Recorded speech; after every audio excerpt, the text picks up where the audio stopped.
Britain's power and influence has declined since the beginning of the century. And the question is this a trend we can reverse?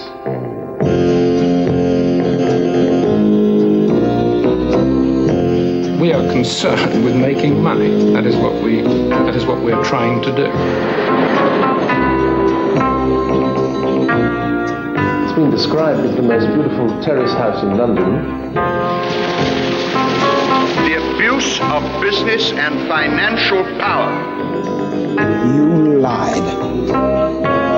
We shall have a harder Christmas than we have known since the war.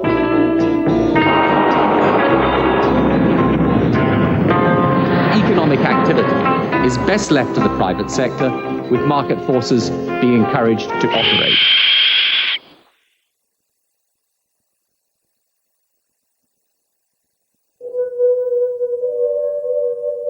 The summer of 1976 was one of the hottest on record. Berkeley Square in Mayfair became infested by a plague of caterpillars. They got everywhere, even inside the Claremont Club. One of the few Claremont members left in London that summer was James Goldsmith. Every day he and his mistress, Lady Annabel Burley, went to the High Court. Goldsmith was suing the satirical magazine Private Eye for libel. They had alleged that he had helped another member of the club, Lord Lucan, to escape. Goldsmith saw it as a battle against a corrupt liberal establishment in Britain. Isn't it rather curious for somebody in your position, with your public reputation, with your massive industry, to start fussing about what one or two journalists say about you in the press? Well, you see, this is where we profoundly disagree. Tolerance is a tremendous virtue. But the immediate neighbors of tolerance are weakness and apathy. Now, unfortunately, small, subversive groups have been allowed to infiltrate all sorts of the activities of the nation, vital parts of the nation. And most people, like you, like you're suggesting, are suggesting be tolerant.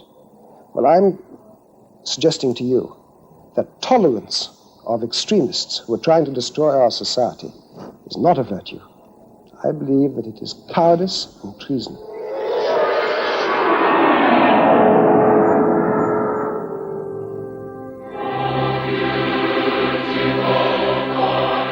In 1980, Goldsmith left Britain in disgust and went to live in America.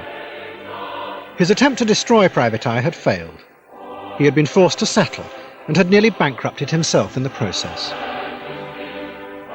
But Goldsmith had arrived in America at a moment when an extraordinary political change was about to happen, and he was going to get caught up in it. He would be used as a battering ram to break down the old system of power that had ruled America for 50 years. The conscious shaping of society by a corporate and political elite would be destroyed by people like him and replaced by the blind force of the markets. And out of this revolution was going to come a strange new world that no one had expected. A world in which everyone worked to one end, to create as much money as possible for those who no longer worked, the old and the dying.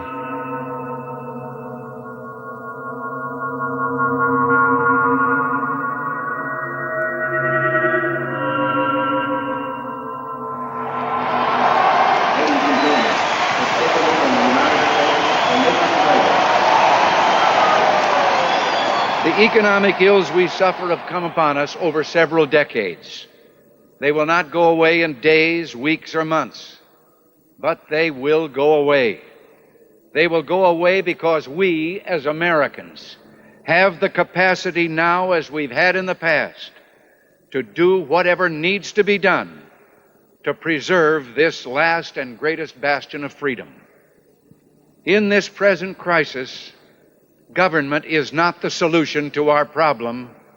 Government is the problem. Nancy,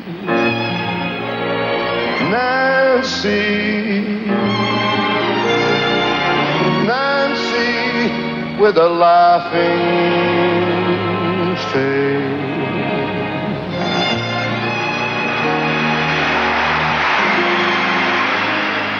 Ronald Reagan had come to power at a moment of economic crisis, and he promised a dramatic regeneration of the country's fortunes.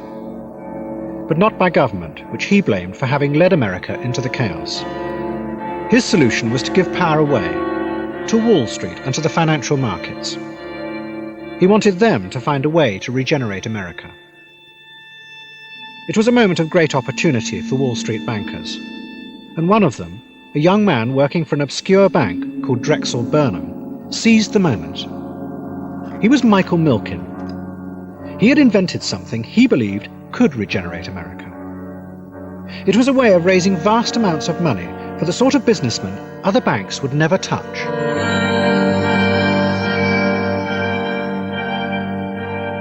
What we offered them was a more powerful financing mechanism than anybody had ever seen before.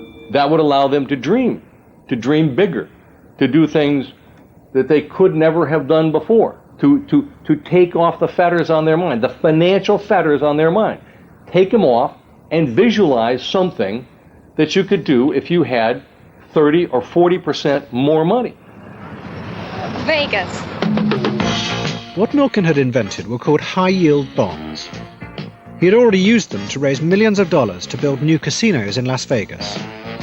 Casinos were the sort of projects traditional bankers wouldn't touch because they were too risky. But Milken had shown, by statistical analysis, that actually it was worth making such risky investments. Because of the risk, you could demand a very high rate of return, and although some of the businesses would go bust, if you invested widely enough, on average you would make a fortune. At the same time, outsiders were given access to money previously denied them by the traditional banks. In the past, pre-Milken, capital was in the hands of the very wealthy families, the very wealthy and old institutions in America. They're the ones that had access to the great capital, and for the younger entrepreneurial or the companies or the entrepreneurial men and women, it was very difficult to get access to that capital. The long road was to become a public company, and then maybe someday you could raise money. And what happened when Milken did his thing and introduced all these elements and mixed them together is that we had the democratization of capital. Capital no longer belonged to this very elite and small group. It was available to everybody. The established banks called Milken's technique junk bonds. But by the early 80s, they had become a great success. Milken had created scores of new millionaires, and investors were falling over themselves to invest in junk bonds.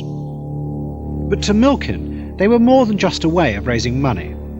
Junk bonds were a powerful weapon with which to challenge the established power of Wall Street. I don't think it was greed. A lot of people think it was greed. I think it was power. A lust for power drove him. I mean, I think it really made him, feel like,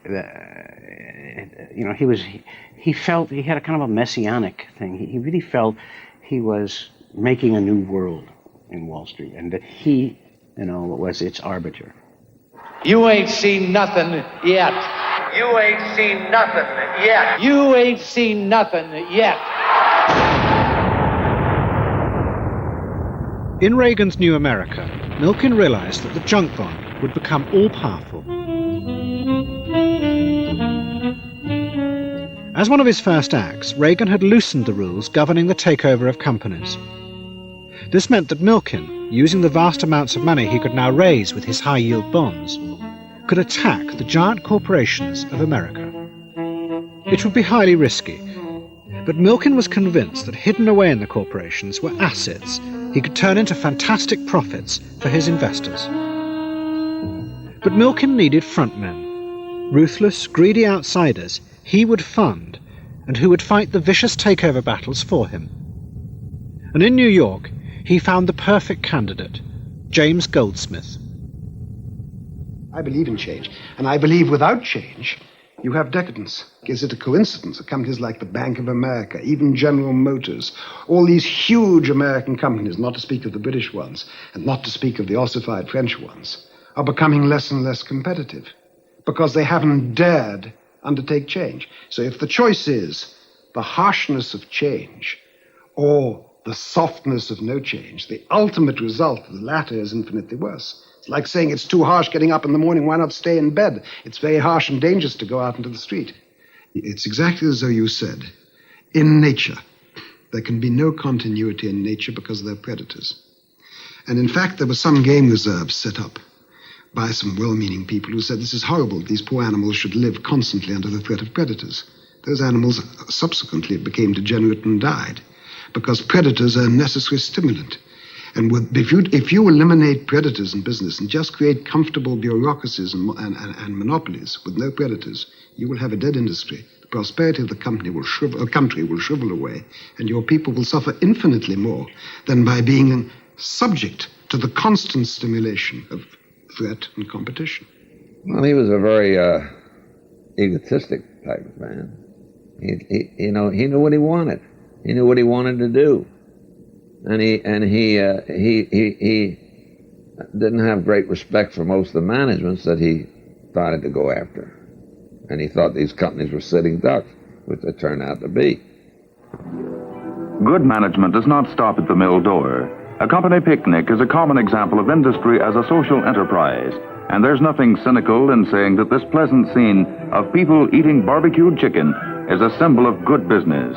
For good fellowship begets cooperation, and cooperation is what turns out more and better goods, means more sales, more profits, more wages, and more fun for everybody. The highest standard of living in all history has been earned, bought, and paid for by a system in which our vast industrial resources are but the generating force of the greatest social enterprise the world has ever seen. The big corporation was at the heart of American life. It was far more than just a way of making money. The idea of the corporation had been born 50 years before, out of pressure from politicians. They had wanted to find a way of protecting America from the growing chaos of the free market.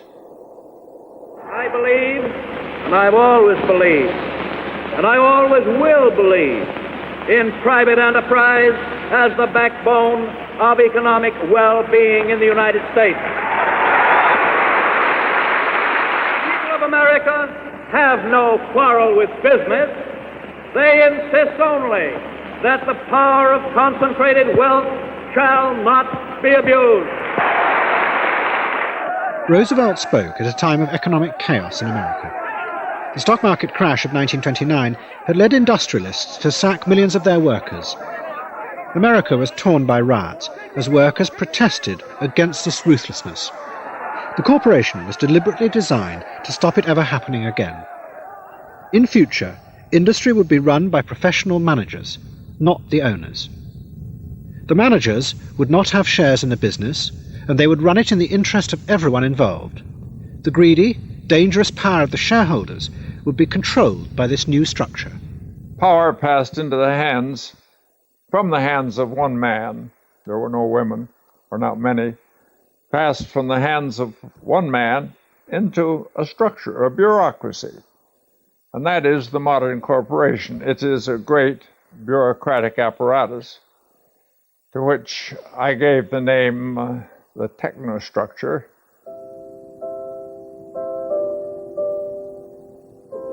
The modern corporation is a group exercise, and power depended on position and not stock ownership.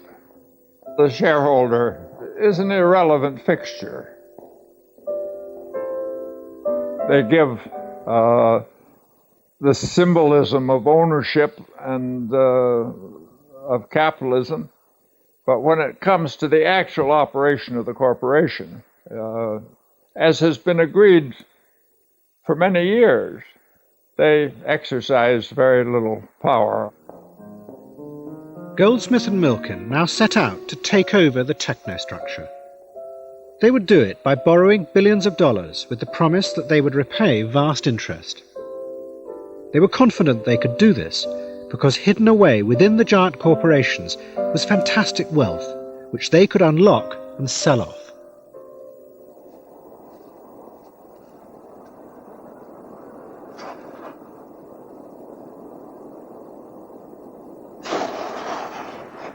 In 1984, Goldsmith and Milken made their first major assault. The Crown Zellerbach Corporation owned vast forests throughout America. From the timber, they made many of the paper products sold in America and employed thousands of workers. The Zellerbach Corporation was run from San Francisco by an elite group of international managers. There was a very strong sense of social responsibility, very strong. There was also a sense of power for the sake of power, no question. People love power. Everyone likes to be powerful. And their power was very powerful because it didn't come from the amount of money you got in your bank account or your assets. It came from a whole empire that was there. Goldsmith and his team went to the Crown Zellerbach headquarters to make their initial bid. The world they stepped into was the opulent existence of a patrician elite who had run America for 50 years. They had the most luxurious, lavish facilities that I've ever seen. It was sort of typified by lunchrooms which were presided over by a rather handsome waiter and rather handsome waitresses, and when you went to have lunch, you weren't offered, as you normally were, a drink. You were asked in a rather pompous way what ambiance you would like, which puzzled me at first. And then I found they had some silly machine which you switched on, and you could have the noise of the tide coming in, or you could have autumn rain, or you could have the birds twittering. You know, you could eat your lunch against the background. It was nonsense. What about the shareholders? Shareholders are very passive people, as evidenced by the fact very few people sign their proxies. They're either living off it, they're retirees and they're living off the income, or they're money managers. But there's no direct tie with the company. Look at the attendance to a stockholders' annual meeting as a classic example of they don't really know about the company, or if they do, they believe it's doing well and don't bother to go to the meetings. They're passive holders at all levels. I think they started by treating us with total contempt, as if this could never happen to them. You had the syndrome of the head of Crown Zellerbach, I think, probably was reckoned to be a rather godlike figure by about 250,000 people. If you really added up all their present employees, their relatives, their past employees, their pensioners, everything. I mean, he was a big figure in San Francisco. They were sort of impregnable. They were part of the scene. They weren't. And so this was shock treatment. When we first went there, we were treated with contempt. There was nothing, just brush us aside as if we were flies, you know. And so it was a shock when they found that we were serious. Crown Zellerbach was no match for the power of the junk bond.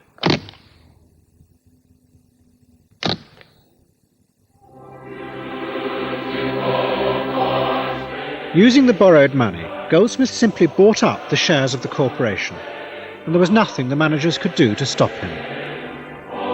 Overnight, he became one of the biggest landowners in America. Goldsmith immediately began tearing the corporation apart. He sold off factories and sacked thousands of workers. He did this to pay back the interest. He also made a vast profit for himself.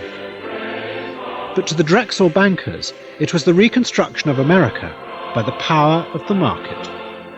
Hostile takeover, okay? Hostile to whom? Okay? It's not hostile to the shareholders, the owners, okay? It's not hostile to the workers. Except for those who get sacked. It's not hostile to them. I wish to God that we'd have had a hostile takeover movement in the 50s. We'd still have a steel industry to speak of in the United States of America, okay? We exported all those jobs to Southeast Asia because we wouldn't make the decisions within our corporate structure here. And everybody says, oh, bust up, junk bond, hostile takeover? Give me a break.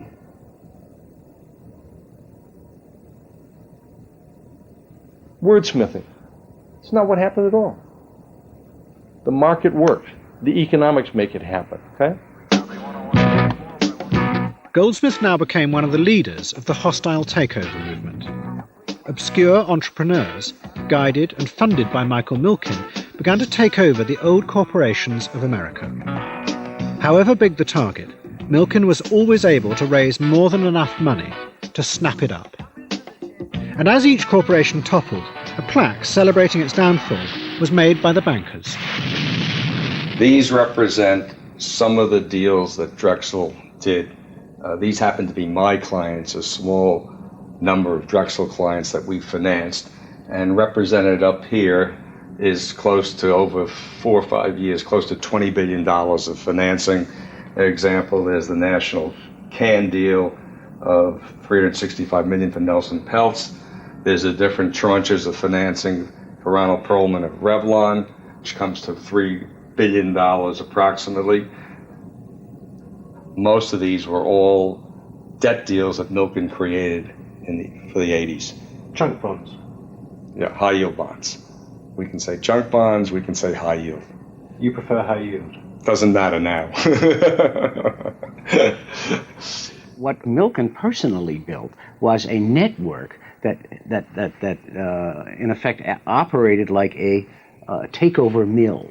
You know, identifying, teeing up, and blowing away companies. Identify them, tee them up, blow them away. Identify them, tee them up, blow them away. Milken was in control of the entire process. He was like the commanding general of the armies. Goldsmith was like one of his important weapons, but only one. You should think about Goldsmith as a transitional figure, one of the agents of the change, one of the principal agents prying the levers of power from the hands of corporate America and government and putting it into the marketplace, to the day-to-day decision-making of people in the stock market. Goldsmith's aim was to get as much money as possible out of the corporations he took over, both for the shareholders and for himself. To do this, he systematically stripped out any excess costs. He employed a man called Al Dunlap to do this. Dunlap used a new name to describe what he did. He called it downsizing. Dunlap's nickname was Chainsaw. I was the first executive who was really doing downsizing on a large scale and was willing to talk about what I was doing, how I was doing, and was also willing to articulate the fact that this is necessary. We were operating on sick companies, cutting out the cancers. Sometimes it could involve as much as 35% of the people. And of course, one must close some of the operations that should have never been open. Our people that we were concerned about were the shareholders, the people who owned the corporation, the people that owned it before we bought it, the people that were investors with us, because we felt the shareholder owns the corporation. 3 for 108, taking 5,000. Can I give you a couple of thousand, like 5,000? Outside of us on a half bid, there's about 9,001. Come on, pick up the phone. Downsizing became one of the most important factors fueling a boom in the American stock market. Every time the raiders sacked workers and managers, their share price soared. And in turn, that pushed the bull market even higher. To the Reagan administration, it was proof their policies were working.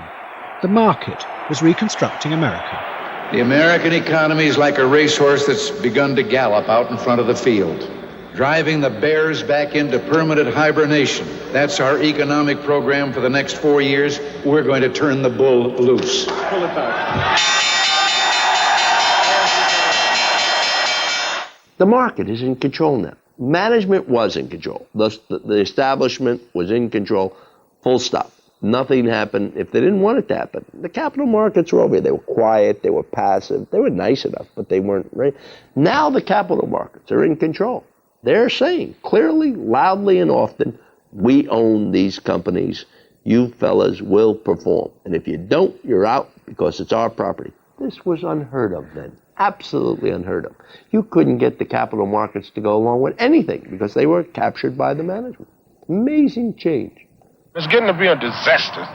You know, I mean, people just out of work, and there's nowhere you can find work. Food stamps going out. The relief program is going down. There's no work nowhere.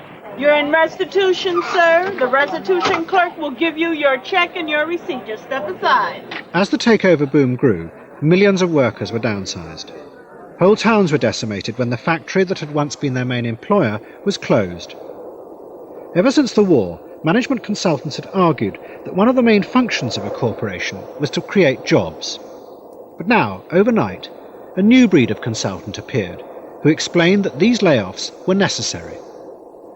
For 40 years, for 70 years, for 80 years, we have attempted to rationalize and make bloodless the practice of professional management.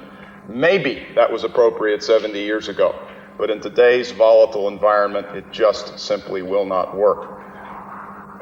It is the most frightening, scary environment that I know of. Further, it has led me, for instance, to welcome the role of such dubious characters as the corporate raiders and their hostile takeovers.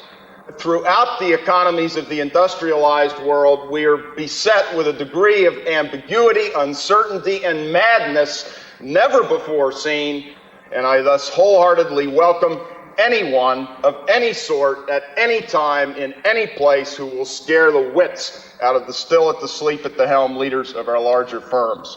I think up to the point in time the takeovers came in, management consultancy existed to reinforce and serve management. I think it now exists to reinforce and serve the capital markets, the capital system.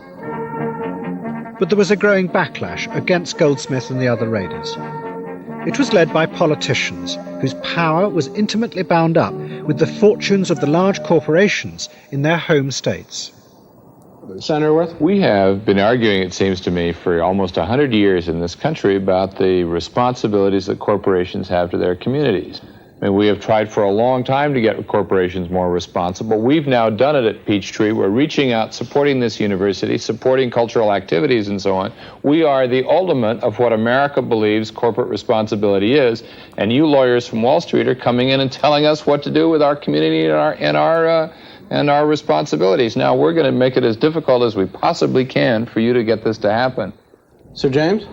Well, the sort of stuff that Senator Worth believes in, which he's just talked about, which is a pastoral America with a little company and the church and the university, and the whole thing is going to stay there and be there forever, and that they don't have to compete with anybody, and that competition is awful, and totally mixing up. Wait a minute, totally mixing up. This is the fundament. The difference between doing business and doing good. Doing business is what gives you the fuel to do good. Don't mix them up. The bee doesn't make honey because he's doing good. He doesn't have soul searching, am I doing good when I make honey? And he's confusing it, and that's why this country is losing its vigor. One of the largest owners of shares in corporate America were the pension funds. They invested billions of dollars in the stock market to provide pensions for retired workers. The funds had been deliberately created as a part of the post-war corporate utopia that took care of workers. But now the funds became important weapons in the takeovers. They were offered much greater return on their investments if they backed the raiders. Well, the raiders, on the whole, were not viewed with a lot of friendliness, let's say. A lot of them seemed to be mostly out for themselves and would proceed in their raiding activities even if it meant damaging companies that had long histories of good employee relations or long positions of importance in their local communities or whatever. But nevertheless, for the pension fund manager, that meant that in some cases the value of stocks was increased and the pension fund benefited from that. And the people that were in charge of the pension funds had to go along with that because that was in the best interest of the beneficiaries of the fund. Well, there was a lot of talk by major corporation executives who would say, you pension funds are selling out America. You're destroying our major corporations. You are selling out to raiders who are going to destroy us, and this is terrible. It's bad for America. That was the pressure coming from the business side, and it was a business pressure from CEOs and business organizations and so on. And the pension funds were accused of providing the grease over which this entire takeover movement slid. They were the enemy. The quiet men who ran America's pension funds found themselves in a terrible trap. The law that had created the funds explicitly said that their duty was to get the highest returns they could, provided the investments were not too risky. But by now, Milken's junk bonds seemed to be a safe investment. So the pension funds began to buy them because of the fantastic returns. But in doing so, they gave Milken even more power to pull apart the very thing that had created them, the corporation. The law didn't specifically say support the raiders. What the law said was that the pension fund fiduciary had to act in the exclusive, is the word in the law, the exclusive interest of the participants and beneficiaries of the fund, not in the interest of the company that set up the pension fund. Milken getting access to pension fund money was the single breakthrough event that took him from a powerful, fast-rising force to the dominant force in the takeover boom of the 80s. That was the key, because he had really tapped a $600 billion plus source of funds that no one else in that deals business had managed to tap. And when you got hold of that? Well, there was nothing that could stop it.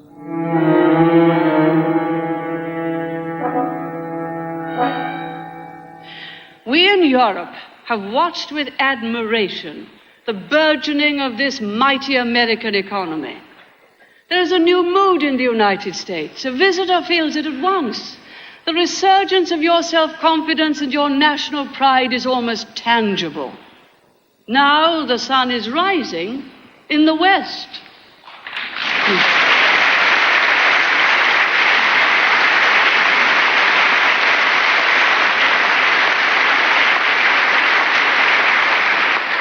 Many of the policies you are following are the policies we are following.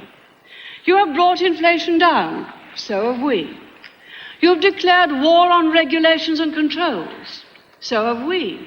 Members of Congress, that is what capitalism is. A system which brings wealth to the many and not just to the few. The takeover boom had by now spread to Britain. The large companies that had dominated British life since the war were being attacked and torn apart by a small group of raiders. They were led by another member of the Claremont set, James Hansen. He was a close friend of Goldsmith's, and like him was a true believer in the power of the free market. The market is it. Absolutely. It's the greatest thing in the world, that free market. I love it. I love the idea of being a... That's what the argument I used to use when people objected. How dare you come and offer me to buy my business, they would say. And I said, but look in the paper, you're for sale. It says there that your shares are valued at £1 each. Doesn't that mean that I can buy them or sell them? Well, that's an argument you can't refute. So that's what the market's all about. I love it.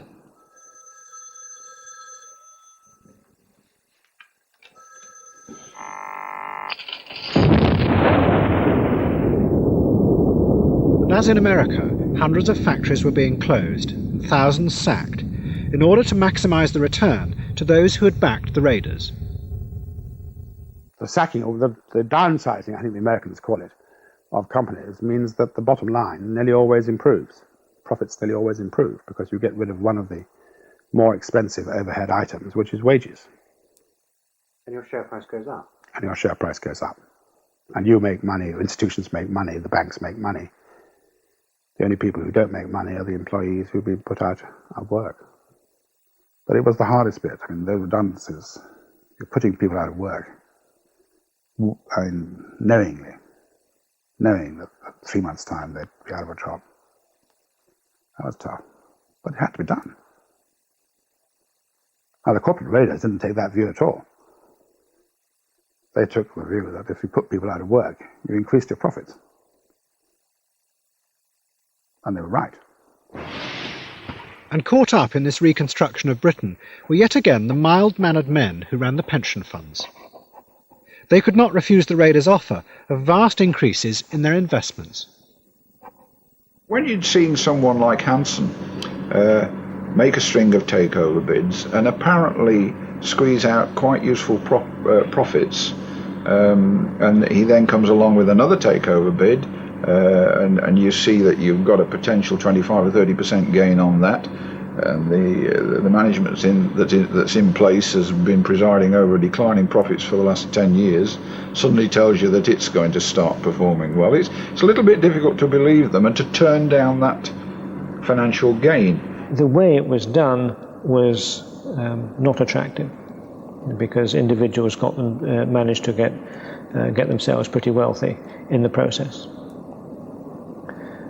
But did that matter to you? No, as again, the test was the bottom line on the value of the funds, and that had to be the test, and the asset won. If somebody got rich as a result, it's not for us to make the moral judgment. Personally, I didn't find that at all attractive. But that didn't matter. Your duty was what? Our duty was to the members. Absolutely, all the way through, our duty was to the members. We were there managing investments on behalf of our schemes. We were not there to re-engineer Britain. That was not the job we'd been asked to do. But you were being used as an agent to re-engineer Britain. In part, yes, but that's totally out with our control. What we were doing was simply managing our investments in the best way that we could, as we'd been trained to do.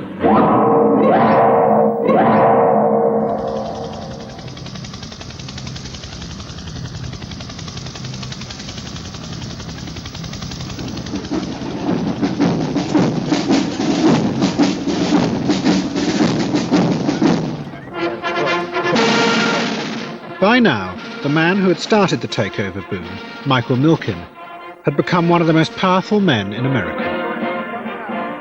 In 1985, he hosted the annual High Yield Bond Conference in Los Angeles, but everyone called it the Predator's Ball.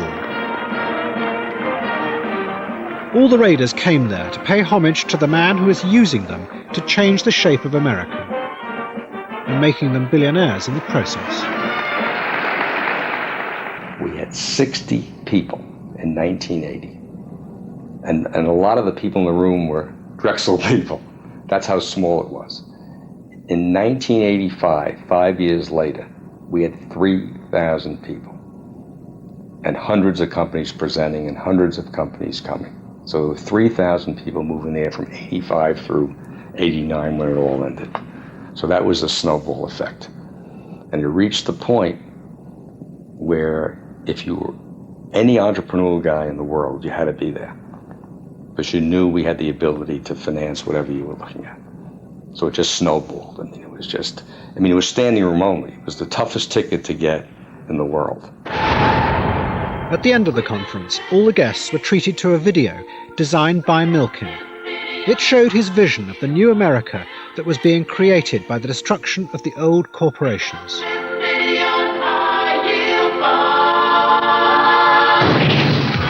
Perception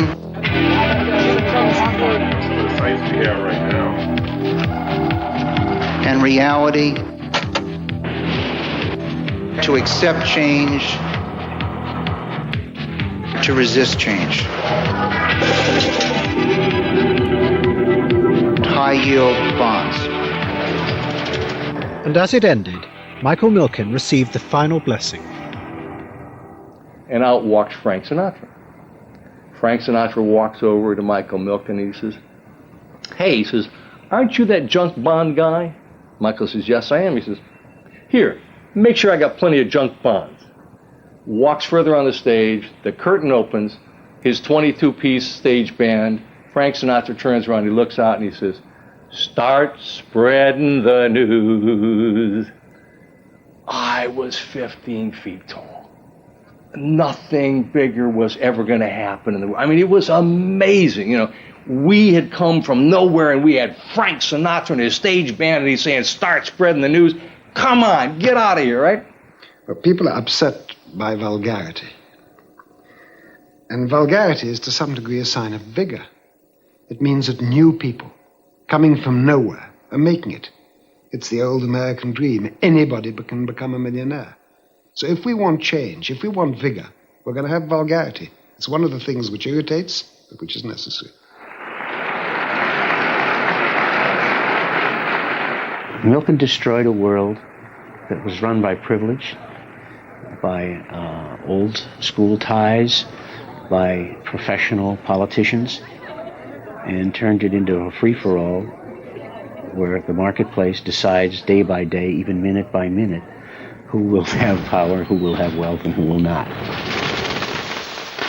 Milken surely understood his power, but he felt that it was in the end a benign power, a power that was better for the country that he was exercising that power than that he were not, because he really felt he was democratizing the process of the getting of wealth and power.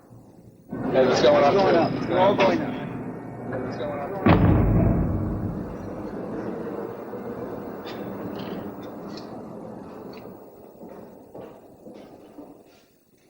James Goldsmith was by now one of the richest men in the world. He was worth over $2 billion. He lived in New York in a large house built specially for him in the heart of Manhattan. It remains empty today, 2 years after his death.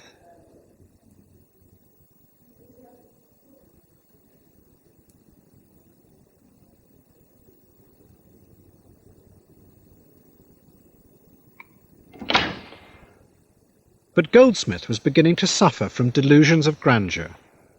He forgot that he was no more than a creature of the banks. And having taken over control of industry from the state, he decided he now had the power and the money to take over foreign policy as well. And the first thing he decided he would do was undermine the Soviet Union. Goldsmith believed that the growing anti-nuclear movement in the West was completely controlled by the Soviet Union. So he, and a number of other right-wing tycoons, set up a private organization to undermine the peace movement. Goldsmith was going to privatize Western intelligence. Privatized counter-subversion was the attempt we made to take over the job that had previously been done by our counter-subversion service, which was MI5. And we were able to do that because we had support from a number of tycoons in different countries who aimed at the collapse of the Soviet system. I hesitate to reveal who other people were apart from Jimmy Goldsmith, who supported us. But I dare say, given the passage of the years, that Rupert Murdoch would not object to my mentioning his name. We shall overcome, a kind of unofficial anthem of the world peace movement. Goldsmith's main target was the World Peace Council, an innocuous and ineffectual organization. But he was convinced that it was a sinister Soviet front. He spent millions of dollars on a series of deep, undercover operations to try and expose this. We managed to infiltrate the whole setup in a way which took the communist organizers completely by surprise.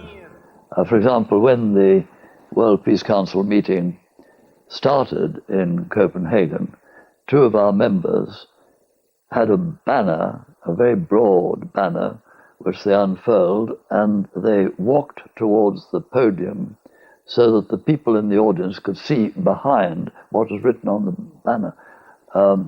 Welcome to the KGB's peace conference.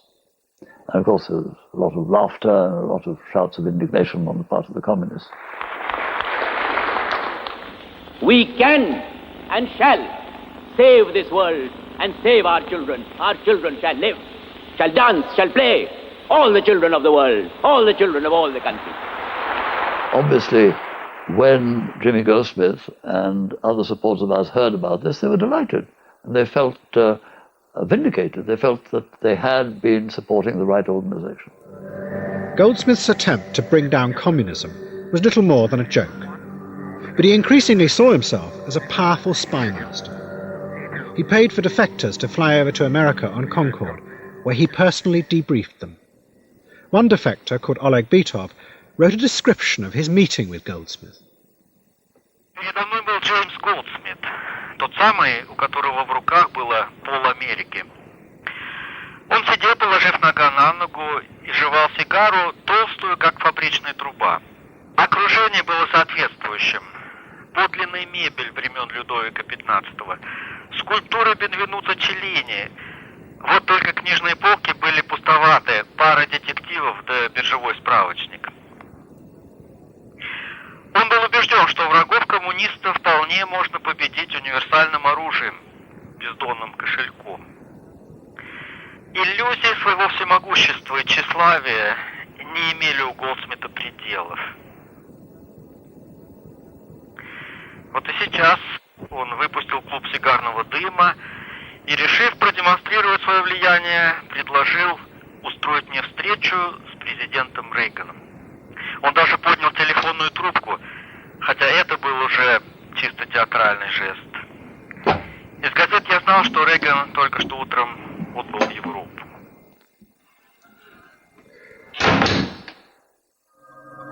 Goldsmith's belief that he was powerful was a fantasy.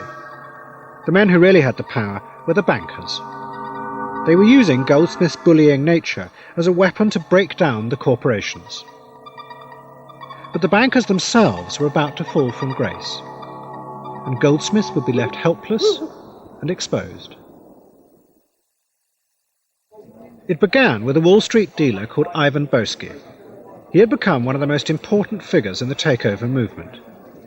The moment he heard rumours of a takeover, Boesky bought millions of shares in the target company. The raiders needed them, and Boesky then sold them on for a vast profit. He constantly searched for the slightest clue to a takeover. Information to Boesky was everything. He had immense computer intelligence network. He had paid spies everywhere. One of his operations was said, for example, to track the movements of all the corporate jets in America, airport to airport. There was, because each of these jets has a registration number, he would have people find out what the registration numbers, which corporations' registration numbers in all the major airports in the country for corporate jets were. And those movements would be tracked by somebody in Boesky's pay. Boesky had also created a system of informants inside the Wall Street banks. He bribed bankers to tell him when a deal was being planned and then bought shares. It was called insider dealing, and it was illegal. But the bankers could make a fortune on the side. And by the end of 1986, Boesky had an intricate, corrupt network, which included even the most powerful bank of all, Drexel Burnham. Did you know that that sort of insider dealing was going on around these deals? I knew it, yes. I mean, I knew it all the time. I formed the conclusion very shortly after I arrived in America, and we always acted on this basis, that in general, the American investment banking community was not immoral, it was amoral. Some of the people in the most highly respected places were doing this. And of course, where there is so much money to be made, everybody flourished. Everybody made money. Did you and Goldsmith ever do anything corrupt? No. Not consciously. Or unconsciously. Why did I qualify that? No, we didn't.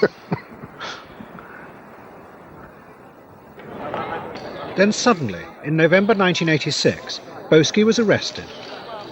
It was also revealed that he had done a deal with the authorities. In return for naming all the bankers he had bribed, he would receive a lighter sentence.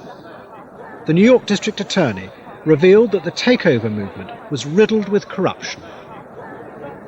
As a result of his cooperation, we are examining things that we weren't examining before.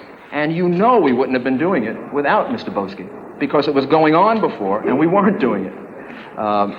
As a result of his cooperation, a substantial systemic problem in the financial community was revealed, and revealed in a way that moved us to try to make changes.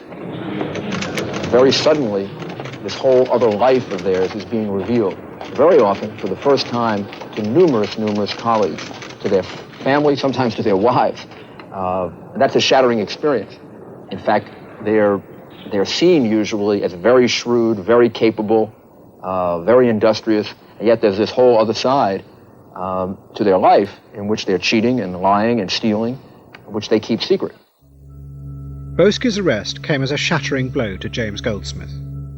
He was in the middle of the biggest takeover yet attempted in America, for the tire company Goodyear.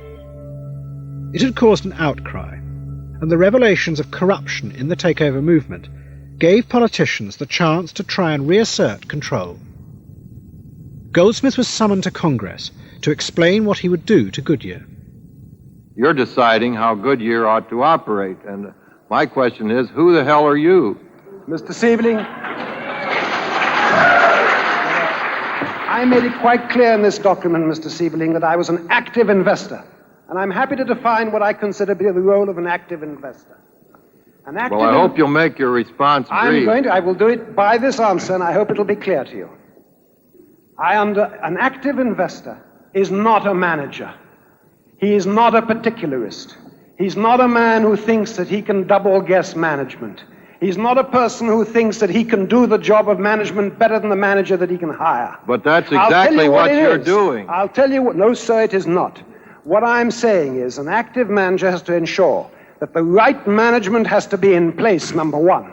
That the right management has to be properly motivated, number two. That the right manager, properly motivated, then runs the company according to a reasonable strategy and not trying to chase after all sorts of industries it knows nothing about. That is a job of an active manager, an active investor. If he does not consider the management right, he fires it and replaces it. Now, I presume that the purpose of your acquisition of this company was to end up with a profit for yourself. Isn't that really I can think your of interest? no other reason for doing business. And I strongly recommend that the United States, which was built on that idea, remain on that idea. But it's very worthwhile. It's built do you a great recognize? nation, Congressman. Yes? Let me ask you one other thing. Mr. Boesky owns 300,000 shares of Goodyear, which he acquired recently. Has he been in communication with you on this transaction? No, sir. Thank you. Goldsmith's power was now waning. Under political pressure, he withdrew his bid for Goodyear. But the revelations of corruption started by Boesky kept growing. They now spread to Britain. At Westminster, MPs have been debating insider trading, that is, using confidential information to make money on the stock market. The debate followed yesterday's announcement of an inquiry into the Guinness Company. It's thought one area of investigation will be the activities of the American financier Ivan Boesky. He's already been fined $100 million for insider dealing in American shares. Today, the Labour MP Robin Cook linked Mr. Boesky's activities with the recent takeover by Guinness of the Distillers Group. He was particularly active in the Guinness bid for distillers. He built up a very large holding in distillers, which is rumoured to have reached the figure of $100 million, a figure which he assembled well in advance of the announcement of the bid. As in America, the Guinness scandal exposed a network of illegal share dealing. But unlike America, only 4 men were convicted. Evidence of a much wider system of corruption was quietly buried. One of those charged in the Guinness affair was the banker Lord Spence. Well, I was part of that. I mean, I felt rather as though one had put one's head above the parapet and had it shot off. The failure by people to stand up and be counted was stunning. The city retreated into a shell and started to go into denial mode and say, we never did this, we never have anything to do with any of these practices. It was astonishing because they all had been. Everyone had been doing this? Everyone. Absolutely everyone. Shit! I haven't done anything for today. What? 5518. Myself. What was the spot? At 80 Then finally, Michael Milken was charged by the SEC, the Securities and Exchange Commission, with 94 counts of fraud, racketeering, and insider dealing. He was sentenced to 3.5 years in prison. Who did it? I think it was corporate America. I think it was some of our competitors who went to the SEC, which we know is a fact. And I think it was the factor of jealousy and envy. We just became too powerful in their minds. And those were the forces that finally got to us. That's what it was. It was the establishment of the real money in America versus the new money. That's what really became the force that went after us. And we were taking business away from everyone. You know, when we did all this business, someone lost business. And you were changing corporate America. And we were changing corporate America. All the companies who said they wouldn't touch a junk bond, all the great names in Wall Street are all in that business today. It was like they picked up our business after we went down. Are you bitter about it? No. The only thing I'm bitter about is we didn't fight. To me, there's a thing like death with dishonor.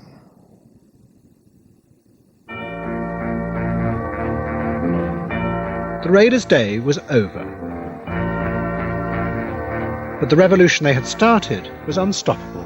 And the most unexpected group now took over the reins of power, the pension funds.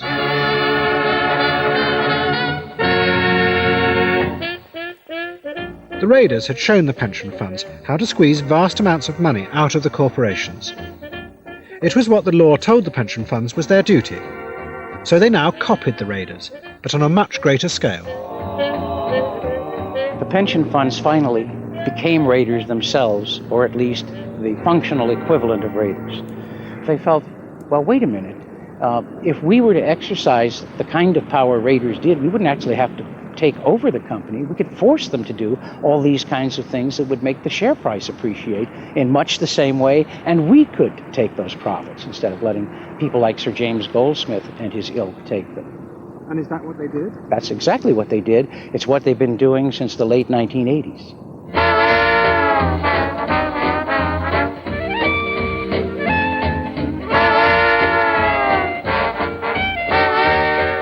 The great irony of all this is that the pension funds were creatures of workers, of their power to force management finally to take account and take responsibility for them in their retirement. But now, after these tremendous upheavals in the market that began with the takeover boom, we find pension funds in the vanguard of people oppressing the very workers that they were born to serve, eliminating millions of jobs, holding down their wages, all in the name of higher profits so that they may have a more comfortable retirement.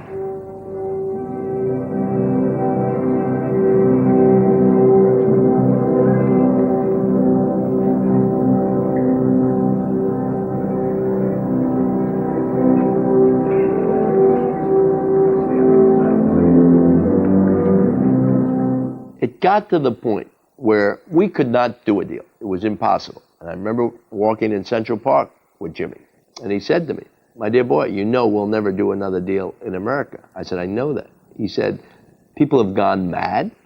They don't care about the debt. They don't have people to run the companies. The bankers have gone mad. The lawyers have gone mad.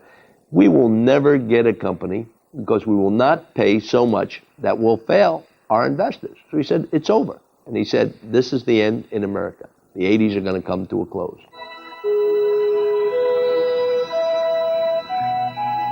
In 1987, Goldsmith sold everything. He retreated to the remote jungles of Mexico. He used his fortune to begin building a vast private estate. It would be a world completely under his control. Goldsmith had been pushed aside by the large financial institutions he had helped to bring to power. They now ran American business, and his time was over. But Goldsmith was determined that one day he would return and reassert control. Nellie the elephant packed her trunk and trundled back to the jungle. Off she went with the trumpety trump, trump, trump, trump. The head of the herd was calling far, far away. They met one night in the silver light on the road to Mandalay. So Nellie the elephant packed her trunk and said goodbye to the circus. Off she went with the trumpety trump, trump, trump.